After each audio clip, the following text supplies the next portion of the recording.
اللہ کرے میری ملت کے جوان کو بھی یہ نیکی نصیب ہو جائے، اللہ کرے ماں باپ کی خدمت کرنے والے بن جائیں، اللہ کرے ہم مزدوروں کا حق دینے والے بن جائیں، اللہ کرے ہم بے ایمانی دھوکے بازی کو چھوڑ دیں۔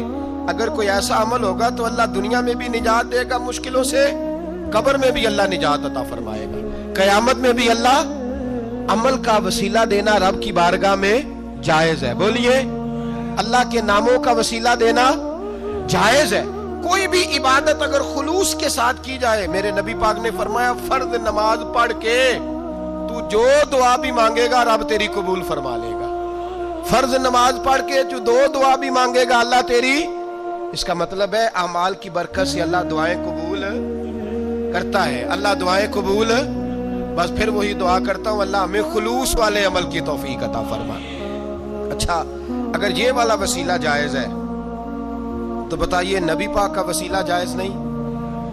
عمل میں تو کوئی کوتاہی ہو سکتی ہے، لیکن حضور کی وجاہت میں کوئی کوتاہی ہو سکتی، نبی پاک کی رحمت میں کوئی کمی ہو سکتی۔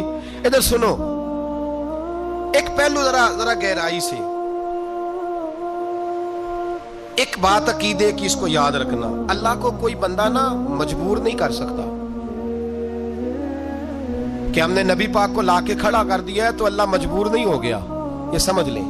اللہ مجبور ہے، ایک مجبور ہوتا ہے، ایک پیار ہوتا ہے۔ ان دونوں چیزوں میں اللہ کو اپنے رسول سے پیار ہے۔ نبی پاک فرماتے ہیں میں دعا کرنے گیا، اے اللہ میری امت پہ قحط نہ آئے، اللہ نے فرمایا ابھی بھی نہیں آئے گا۔ اے اللہ میری امت کے چہرے نہ بدلیں، گناہ کریں تو مسخ نہ ہو، ابھی بھی نہیں بدلیں گے۔ حضور فرماتے ہیں میں نے ہاتھ اٹھایا کہ اللہ یہ آپس میں لڑے نہ، توجہ کرنا جملوں پہ، اے اللہ یہ آپس میں لڑے نہ۔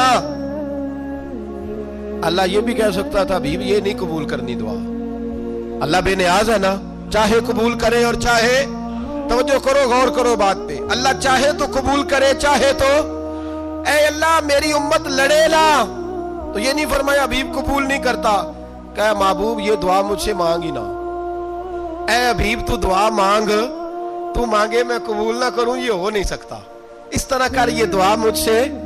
نبی پاک نے منافقین کے لیے دعا کرنی چاہیے کہ اے اللہ، اے مولا تو مہربانی فرما، اے اللہ کرم فرما، منافقین کو بھی بخش دے۔